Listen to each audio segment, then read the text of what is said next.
कहते हैं अगर किसी भी कार्य की शुरुआत बहुत अच्छी हो तो रास्ता अपने आप खूबसूरत हो जाता है। इसीलिए हम हमेशा बिगिनिंग के ऊपर बहुत ज़्यादा फोकस करते हैं। हम हमेशा शुरुआत को बहुत बेहतरीन बनाने की कोशिश करते हैं, लेकिन ये तो हमारा एफर्ट है। अब हमें मिलेगा क्या वो जानना भी ज़रूरी है। इसीलिए हम इस सीरीज़ में बात कर रहे हैं आपके लिए कि 2024 की शुरुआत कैसी रहेगी, यानी कि जनवरी के महीने का राशिफल ये रहेगा। और इसमें हम बात करेंगे कि जनवरी का महीना कर्क राशि वाले लोगों के लिए कैसा रहेगा। इस सीरीज़ में लगातार हम अलग अलग राशियों के बारे में बात कर रहे हैं। अभी तक 3 राशि वाले लोगों के बारे में हम बात कर चुके हैं, but now we have come on to Cancerians. कर्क राशि वाले लोगों के लिए कैसा रहेगा जनवरी का पूरा महीना।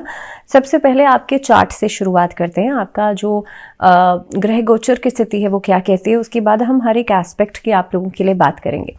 तो सबसे पहली चीज तो देखिए, कर्क राशि वाले लोगों के लिए जनवरी के महीने का चार्ट। चंद्र राशि फॉलो कीजिएगा। चंद्र राशि देखिएगा जब आप इस राशि को सुन रहे हो।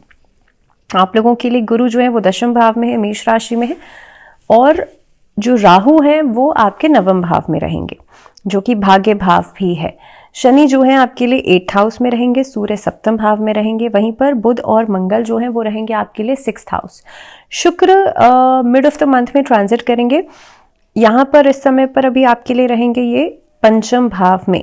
वहीं पर केतु जो है वो 3rd हाउस में पराक्रम भाव में विराजमान है। अब देखिए, सूर्य का भी गोचर होगा, शुक्र का भी गोचर होगा। सूर्य जो है वो मकर राशि में आ जाएंगे और उससे पहले अभी धनु राशि में रहेंगे, लेकिन 14 या 15 जनवरी को लगभग जब मकर संक्रांति आएगी तो ये मकर राशि में ट्रांजिट कर जाएंगे, तो आपके 7th हाउस में गोचर करेंगे।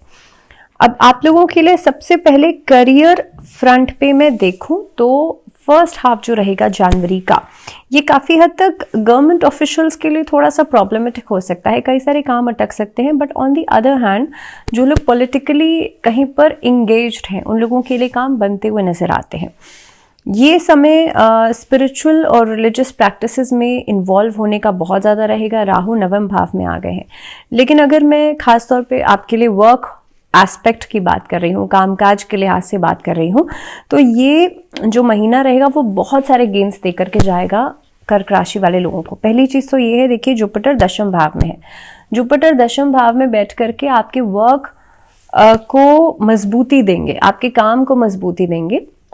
इस अवधि में नौकरी पेशा लोगों के लिए नई अपॉर्चुनिटीज़, नए प्रॉस्पेक्ट्स नज़र आते हैं। नई किसी कंपनी से जुड़ सकते हैं जहां से आपको लाभ भी होगा, आपकी नॉलेज बढ़ेगी, आपका एक्सपीरियंस बढ़ेगा। इस अवधि में हो सकता है पुराना एक्सपीरियंस भी काम आ जाए। आपने कहीं पर किसी नौकरी में अप्लाई करने का सोचा था, पहले नहीं हो पाया, इस महीने में हो सकता है। आफ्टर 15 जनवरी चांसेस हैं कि आपके लिए और बेहतरी दिखाई दे। अब दूसरी बात, अगर अपना खुद का कोई व्यापार शुरू करना चाहते हैं, कोई बिजनेस शुरू करना चाहते हैं, उसके लिहाज से भी ये महीना बढ़िया रहेगा।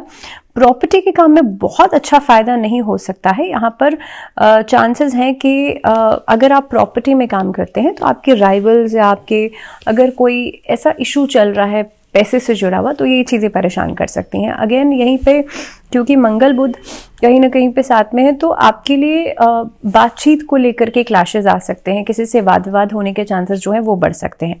दूसरी बात, आपको ऐसी चीज़ों से फ़ायदा हो सकता है जो कि ख़ास तौर पे अगर शेयर मार्केट में काम करते हैं, ट्रेडिंग में काम करते हैं, ऐसी चीज़ों से आपका जो लक है वो आपका साथ ज़रूर देगा। लेकिन अगेन शनि 8th हाउस में बैठे हैं तो आपके लिए डिफ़िकल्टीज़ को बढ़ा देंगे। हो सकता है काम आपने शुरू किया, बीच में किसी और वजह की, किसी और चीज़ की वजह से आपके लिए प्रॉब्लम आई एंड देन काम अचानक से रुक गया for a certain period of time. मैं ऐसे नहीं कह रही हूँ काम बिल्कुल बंद हो जाएगा, आई एम सेइंग काम रुक सकता है। So there are difficulties, but काम ज़रूर होगा, रिजल्ट ज़रूर मिलेंगे। आपको थोड़ा सा पुश करने की ज़रूरत रहेगी।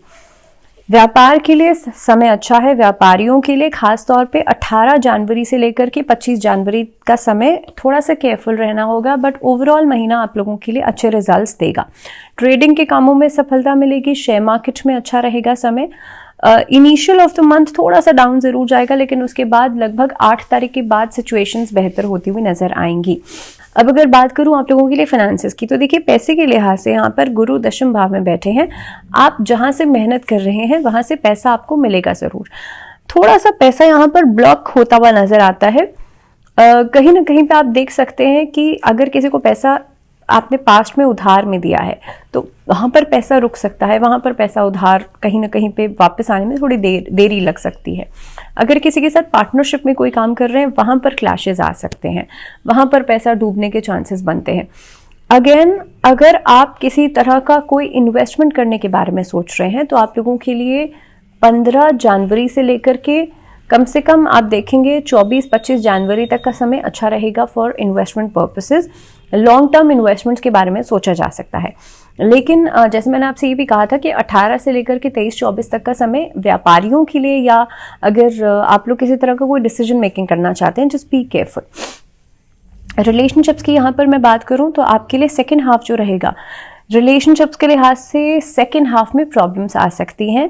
सेकेंड हाफ में आप देखेंगे लगभग 15 जनवरी के बाद सूर्य आपके सप्तम भाव में गोचर करेंगे, और सूर्य सप्तम भाव में गोचर करने की वजह से आपस में क्लैशेस, ईगो प्रॉब्लम्स, इस तरह की चीज़ें आ सकती हैं। डिसएग्रीमेंट्स हो सकते हैं, छोटी छोटी बातों को लेकर के वाद विवाद उठता हुआ नजर आता है। अब आप लोगों के लिए करना क्या है? पहली बात तो देखिए, इस महीने के अंदर क्योंकि ग्रह गोचर की स्थिति क्या कहती है, इसके साथ साथ ही आपका लग्न भी बहुत इंपॉर्टेंट है। लग्न में भी अगर जुपिटर बहुत अच्छा नहीं है, शुक्र बहुत अच्छा नहीं है, तो आपके लिए प्रॉब्लम्स और ज़्यादा बढ़ सकती हैं। सो इस महीने के अंदर आपको क्या करना है, भगवान विष्णु की आराधना ज़रूर कीजिएगा। बृहस्पतिवार के दिन भगवान विष्णु को पीले रंग के वस्त्र अर्पित ज़रूर कीजिएगा। महालक्ष्मी की पूजा ज़रूर कीजिएगा। लक्ष्मी चालीसा का पाठ ज़रूर कीजिएगा। इससे भी आपके गृहस्थ जीवन में जो प्रॉब्लम्स हैं वो खत्म होंगी, शांत होंगी। सो रिलेशनशिप्स के लिहाज से अगर देखा जाए, दाम्पत्य जीवन के लिहाज से देखा जाए, तो जनवरी का पहले 15 दिन जो रहेंगे उसमें आप अपनी तरफ से एफर्ट कर सकते हैं रिलेशनशिप को बेहतर करने के लिए, जहां पर सामने से भी आपको रिस्पॉन्सेज मिल सकते हैं और एक स्टेबिलिटी बनती हुई नजर आती है। बट सेकेंड हाफ में थोड़े से डिसएग्रीमेंट्स या वाद विवाद हो सकता है। अब अगर मैं बात करूँ आप लोगों के लिए सेहत की, तो देखिए सेहत के लिहाज से यहाँ पर क्योंकि मरकरी, वीनस और मार्स की पोजीशन को देखते हुए आप लोगों के लिए सेहत में कहीं ना कहीं पे बेहतरी दिखाई देती है।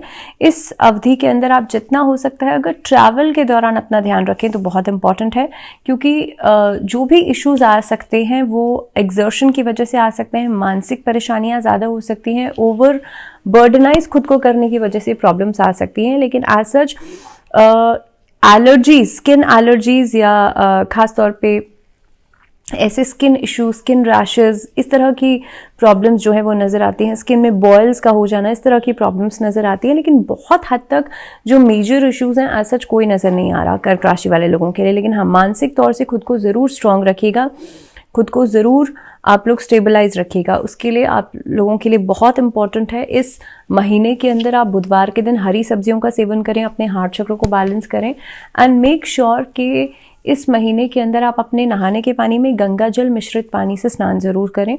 अपने आसपास ज़रूरी है कि गंगा जल का छिड़काव ज़रूर करें, और कोशिश कीजिएगा कि अपने सरहाने पर तांबे के लोटे में पानी भर के, जल भर के रखें। उसे सुबह उठ के किसी भी कांटे वाले पौधे में आप डाल दीजिएगा। बुधवार के दिन आप गणेश जी को दूर्बा अर्पित करते हैं, ऐसा करने से भी आपकी सेहत में सुधार होगा, स्किन एलर्जीज जो हैं वो खत्म होंगी। अब बात करते हैं स्टूडेंट्स की। एजुकेशन के लिहाज से ये महीना कैसा रहेगा? छात्रों के लिए अगर कोई कॉम्पिटिटिव एग्जाम आप लोग तैयारी कर रहे हैं, मे बी नेक्स्ट मंथ और इन द कमिंग मंथ्स, तो आप लोगों के लिए एक डेडिकेशन अलग ही दिखाई देगा इस महीने में।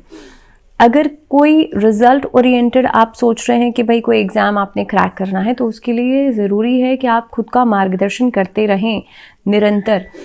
इस महीने के अंदर आप देखेंगे लगभग सेकेंड हाफ के अंदर डिस्ट्रैक्शंस बढ़ सकती हैं। सेकेंड हाफ में कहीं ना कहीं पे पढ़ाई में मन नहीं लगने की समस्या दिखाई दे सकती है। इस महीने में ट्रैवलिंग हो सकती है हालांकि, जिसकी वजह से भी थोड़ी सी प्रॉब्लम्स, थोड़े से डिस्ट्रैक्शंस नज़र आएंगे। लेकिन इन ऑल अगर मैं बात करूं तो ये महीना पढ़ाई के लिहाज से, स्किल्स में डेवलपमेंट के हिसाब से, या फिर मैं ये कहूँ कि अपनी नॉलेज को बढ़ाने के लिहाज से इस समय बहुत बढ़िया रहेगा। इनफैक्ट अगर आप अभी फ़िलहाल में स्टूडेंट नहीं भी हैं तो आप कोई कोर्स ज्वाइन कर सकते हैं, आप कोई शॉर्ट टर्म ऐसा कोर्सेज ज्वाइन कर सकते हैं जिससे कि आपकी नॉलेज बढ़ेगी। सो इन ऑल अगर देखा जाए तो छात्रों के लिए अच्छा समय रहेगा। हालांकि ग्लैमर लाइन में आप लोगों को बहुत उपलब्धियाँ हासिल हो सकती हैं। जो बच्चे आर्ट में, कला में दिलचस्पी रखते हैं, इनफैक्ट डांसिंग में आप लोगों के लिए कोई खासी उपलब्धि आपको हासिल हो सकती है, तो उसके लिहाज से समय बढ़िया दिखाई देता है। अब अगर मैं बात करूं, क्योंकि देखिए सैटर्न जो है इस महीने के अंदर आप लोगों के लिए सेवन्थ हाउस के लॉर्ड होकर के अष्टम भाव में गोचर करेंगे और ढैया का इम्पैक्ट जो है वो आप लोगों के ऊपर रहेगा। और अब बात करते हैं आप लोगों के लिए पर्सनल लाइफ की। तो देखिए सबसे इंपॉर्टेंट चीज़ यहाँ पर क्या है कि सप्तम भाव के लॉर्ड जो है शनि, जो वो आपके अष्टम भाव में गोचर कर रहे हैं और ढैया का इम्पैक्ट भी आप लोगों के ऊपर दिखाई देगा। अब इस महीने के अंदर कुछ कॉन्फ्लिक्ट्स, कुछ डिस्टर्बेंसेस आपके फैमिली फ्रंट पे देखी जा सकती हैं, जो कि आपकी मैरिज लाइफ को भी डिस्टर्ब कर सकती हैं। इस महीने के अंदर हो सकता है कि चांसेस हैं कि आपके और आपके आपस में फैमिली मेंबर्स के बीच में कुछ डिस्प्यूट्स ऐसे आ सकते हैं जिसकी वजह से सेपरेशन वाले चांसेस बन सकते हैं। सो आपके लिए बहुत इंपॉर्टेंट है कि छोटी छोटी बातों पर बड़े डिसीजंस लेने से बचिएगा। इस महीने में शिव परिवार की पूजा घर में ज़रूर कीजिएगा और कोशिश करें कि घर के मेन एंट्रेंस पर, घर के मेन मुख्य द्वार पर आप स्वास्तिक का चिन्ह ज़रूर बनाएं, जिससे कि घर का जो कलह कलेश है वो खत्म होगा।